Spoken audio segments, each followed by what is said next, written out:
अब आप ideal public coaching से पवन कुमार तिवारी से पवन सर से प्रेजेंट परफेक्ट कॉन्टिन्यूअस टेंस का इंट्रोगेटिव सेंटेंस के बारे में पढ़ेंगे।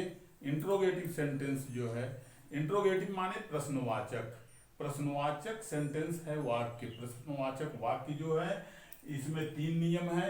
नंबर ए, जब वाक्य प्रश्नवाचक शब्द से प्रारंभ होता है, जैसे क्या वह 3 दिन से इस विद्यालय में पढ़ रहा है, तो यहाँ क्या से वाक्य प्रारंभ हुआ।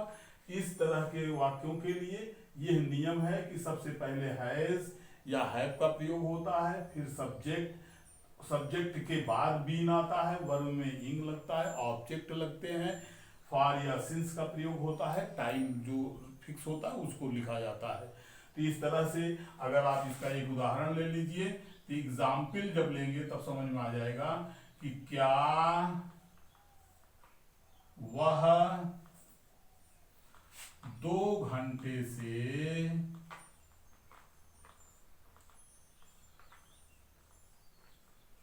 चित्र बना रहा है, चित्र बना रहा है। ये क्वेश्चन मार्क, क्या वह, यहां प्रश्नवाचक शब्द से वाक्य प्रारंभ हुआ है, इसलिए अब आप इसमें इस नियम पर इसको पिरो दीजिए, तो वह की वजह से पहले प्रयोग होगा हैज, ही, फिर उसके बाद बीन, फिर आप बीन लगाएंगे, वर्ब में इंग लगाएंगे, बनाने की अंग्रेजी होती है मेक, मेक में इंग लगा देंगे तो मेकिंग हो जाएगा। क्या बना रहे हैं, ऑब्जेक्ट क्या है, चित्र, द पिक्चर, PICTURE, 2 घंटे से फॉर 2 आवर्स। ये उसके बाद question mark, has he been making the picture for 2 hours. इस तरह से ये जब वाक्य प्रश्नवाचक शब्द से प्रारंभ होता है तब यह नियम लगता है। और इसका दूसरा नियम यह है कि यह जब वाक्य के बीच में, जब वाक्य के बीच में प्रश्नवाचक शब्द आया हो तो फिर उसका नियम जो है वो अलग होता है। अलग नहीं है, बस वही जो बीच में प्रश्नवाचक शब्द आया रहता है उसी शब्द की अंग्रेजी सबसे पहले लिखते हैं। जैसे एग्जाम्पल में कि वह 2 बजे से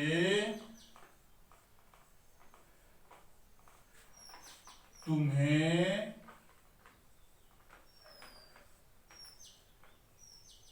क्यों चिढ़ा रहा है। एक से एक अंग्रेजी आप जान लेंगे। इसी तरह वह 2 बजे से तुम्हें क्यों चिढ़ा रहा है, तो यहां प्रश्नवाचक शब्द क्यों वाक्य के बीच में आया हुआ है, इसलिए सबसे पहले इसकी अंग्रेजी लिखेंगे। बाकी वही जो फर्स्ट में आपने नियम लिखा है उसी नियम के आधार पर करेंगे। तो यहाँ क्यों की अंग्रेजी पहले आप लिखेंगे, क्या होती है क्यों की अंग्रेजी, व्हाई, फिर हैज लगेगा, उसके बाद सब्जेक्ट लगेगा ही, फिर लगेगा बीन, फिर वर्ब में इंग लगेगा, वर्ब है चिढ़ा रहा, चिढ़ाने की अंग्रेजी होती है टीज, तो टीजिंग हो जाएगा। तुम्हें यू, और 2 बजे, बजे फिक्स होता है इसलिए यहां पर लगेगा since 2 o'clock, since 2 o'clock। Question mark, why has he been teasing you since 2 o'clock। ये तो है क्या, इंटरोगेटिव सेंटेंस का दूसरा नियम। जब वाक्य के बीच में प्रश्नवाचक शब्द आया हुआ होता है तब। और दूसरा वाक्य और ले लीजिए, जब वाक्य प्रश्नवाचक भी हो और नकारात्मक भी हो, जैसे वह तुम्हें या वे 2 घंटे से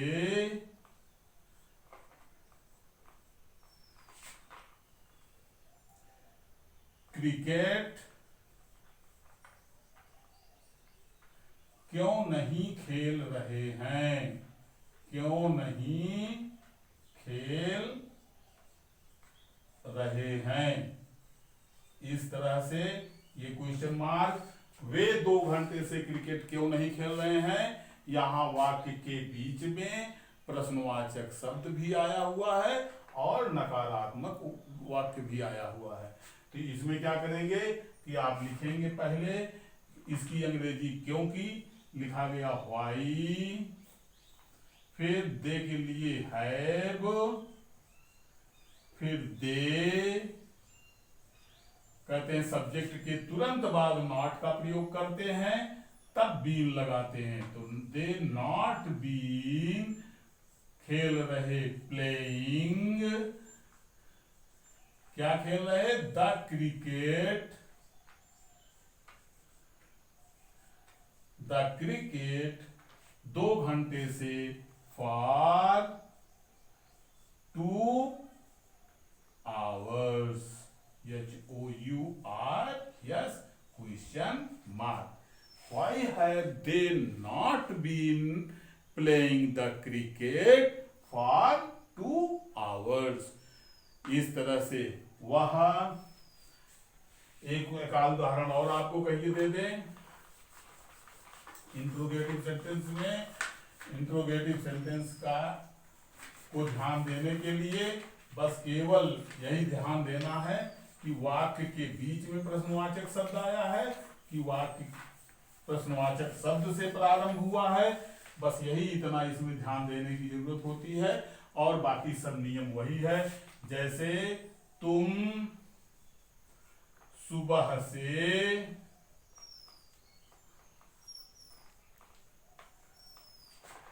कहां घूम रहे हो, ये क्वेश्चन मार्क है। यहां प्रश्नवाचक शब्द वाक्य के बीच में कहां का प्रयोग हुआ है। सबसे पहले इसकी अंग्रेजी लिखी जाएगी, तो कहां की अंग्रेजी क्या होती है, where, WHERE, यू के साथ हैव, where have you, घूम रहे हैं, वॉकिंग, WALKING, वॉकिंग, और सुबह से फिक्स होता है इसलिए लिखा जाएगा सिंस मॉर्निंग, ये question mark. Where have you walking since morning? इस तरह से आपका प्रेजेंट परफेक्ट कॉन्टिन्यूअस टेंस का आपने अभी अफर्मेटिव, निगेटिव और इंट्रोगेटिव के तीनों नियम आपने सीखा, इस सूत्र को समझा। अगर आप सूत्र पर इसे और उदाहरण लेकर के पिरोते रहेंगे तो आपका ये अभ्यास हो जाएगा, एक्सरसाइज हो जाएगी, आपको ये लर्न हो जाएगा, यह टेंस आपको ज्ञात हो जाएगा। इस तरह से यह प्रेजेंट परफेक्ट कॉन्टिन्यूअस टेंस आपको आज पूर्ण रूप से पढ़ा दिया गया और समझा दिया गया। ठीक है।